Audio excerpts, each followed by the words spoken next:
honestly, Nigerians are not smiling. People are not smiling. With this NSAS protest that just happened, it has been able to open a lot of people's eyes, and again, exposing and embarrassing and disgracing the so-called political leaders. That is it. That is it. Just like we've been saying, they thought maybe or they think, or for their mind, more talking like that, for their mind, they thought that, oh, we have taught them a lesson. They will not want to come out again. They will not want to come out again. Just like the president said that accepting all of those things, or disbanding SARS is not a sign of weakness. We go know who be who at the end of the day. Whether now you put yourself for there, I think that the people put you for there. Time shall tell. And again, this issue of it's not even protest again, because they now know that there are many ways to kill rats without shedding its blood. And a lot of people are now saying, okay, since you don't want us to converge, okay, to meet, we know how to do things that we really still continue to expose you guys. It will still expose you guys. A lot of people now are not interested in social media, because some people do not even know how to go about it. So now, the northern governors who have come out to say, oh yes, they support this, they support this, they support that, oh, the social media must be whatever. And meanwhile, all the problems they have over there, they are not coming out with full force. They are not coming out with that enthusiasm. They are not coming out with that zeal that really we want all of those vices to be eradicated. No, they are not interested in all of that. They are coming up. And we know why they are doing all of these things. We know why they are doing all of these things, and people are tackling them, saying that tackle insecurity, hunger, poverty in your state. Nigerians blast northern governors over social media. Well, Nigerians on social media have come hard on northern governors over the call to censor social media. Daily Post had reported that the governors made the call to avoid the spread of fake news. Really? According to them, the effect of uncontrolled social media is devastating, but they are not bothered about the corruption that is going on among them.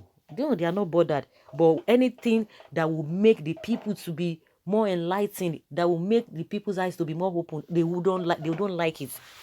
The governors also condemned the subversive actions of some NSAS protesters, adding that some people took advantage of this peaceful protest to push their separative agenda.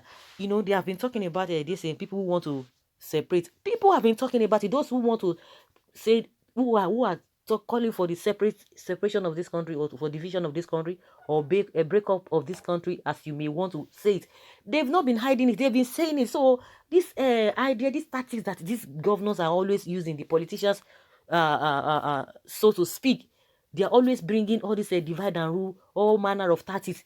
After that NSAS protest, before the NSAS protest, when it was going on, oh, they said the opposition has hijacked it. Oh, some people have hijacked it, this and that. At the end of the day, oh, hoodlums have hijacked it. What are you doing? They will be pointing fingers to some people that they are the cause of some problems in this country. Why can't you get them arrested if you are sure? All about making allegations here and there, and also they are always lying. They are the ones who are talking about fake news, but they dish out lies. They make promises that they cannot fulfill, and they will continue to tell you that you have to wait, you have to wait. So are they not worse than even what the politicians are doing, and those who are calling for the regulation of social media? Are they not worse than the social people who are dishing out fake news? They are worse than them. See the state of the economy. See the state of the country. Have they been able to ask themselves questions that those places that social media has been thriving, what are they doing? And meanwhile, their country is well organized and well okay. A clear conscience fear no accusations. They know that they are not doing the right thing, and they don't want to be exposed. They don't want even some Nigerians who are not even aware of what is happening in the country. They don't want them to know. That is all of this a call for whatever. Now, the insecurity, the poverty, the gbogbo, and in your zone, what are you doing to them? Doing about them? Even in other regions too, we have a lot of things that are bedeviling the people. What are you guys doing about it? No, they are not doing anything about it. So calling them, do the right thing. That same energy, use the same thing. But now, just like we've been saying, monkey go market one day, you know, go come back. Oh. That is it. Monkey go market, you know, go come back. They are beginning to gather strength now. When you catch a thief now, you want to put up both face, to stand, to have a grand standing that, yes, I will do this, just to bobo people. To them now, they feel that, yes, we have been able to disband these people will have disbanded those protesters. They will not be able to come out. They will fear now. How many governors have come out to condemn that act? How many of them? Maybe few, but how many of them, which I don't think I can really pinpoint, how many of them? Nobody's talking about that. It's just maybe those who are not part of the government, those, where many Nigerians, those who are not eating on the table with the government of the day, those are the ones talking out. How many of them has really come out to say, no, this is not right? Because all of them, they always use that same tactic somehow to intimidate people. How many of them, the people that died, now they are even talking about how the NSAS was hijacked. And if you look at it thoroughly in a saner environment, we know where all those hoodlums came from. We know where they came from.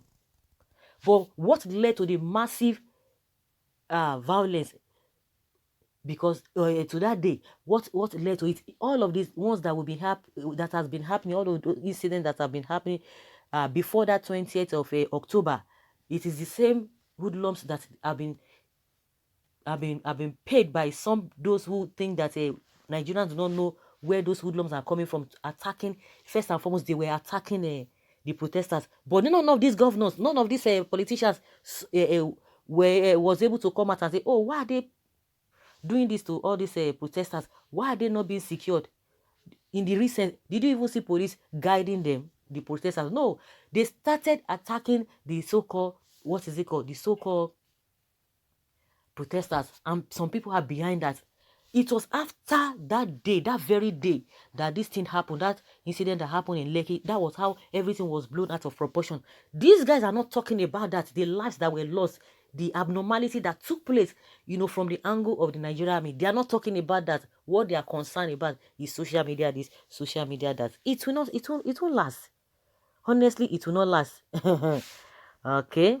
However, some Nigerians urge the northern governors to tackle and face the insecurity in their state before making social media their priority. Some were of the opinion that the leaders are trying to shut down the youth with the new bill.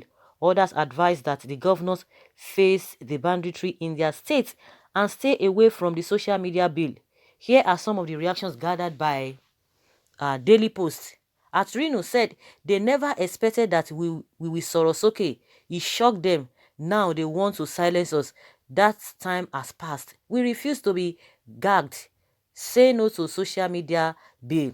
At a Badman said they want to silence us online also. Our leaders are shameless. Say no to social media bill. At a Oyeleke says, in case you don't know, the penalty for breaking the social media law if the bill is passed includes 300,000 naira fine, 3 years imprisonment for individuals, and 100 million naira for corporate organizations. That is the price we are all going to pay if we don't say no to social media bill. And at Shelax said, this is a democratic era. Our human rights must not be violated. We have right to air our views on social media. The hashtag #EndSARS was a massive movement. They didn't expect it, and now they want to silence us. But it won't happen. Say no to social media bill. Okay, at a Duke of Ibadan, the government are doing all they can to shut us down. From disrupting our protests to sending military troops to kill protesters to restriction our bank accounts, now they want to pass social media bill. But we the Sorosoke generation will never give up. Say no to social media bill. At a Drillo says they want to shut us down. We have a voice and we must speak for the world to hear. Say no to social media bill. At Aye Mojuba, northern governors are not concerned with insecurity or banditry. Social media is their problem. Backward Stone Age generation. At Yemi Fash, they want us to stop asking who ordered the Lekki tollgate shooting of peaceful #EndSARS protesters. They don't want us to Sorosoke. They want to off our mics and make us lose our voice. Say no to social media bill. Also, at Tife, this year has been hell. The federal government don't care about us. Security is poor, food is expensive, business is crawling, electricity is poor, and expensive, tax is high, unemployment rate is higher, and they want to pass the social media bill. Living in Nigeria is depressing. Say no to hashtag say no to social media bill. So guys, let us hear your opinion. What do you think? Leave your comment below respectfully and let us know your thoughts on this. Thank you.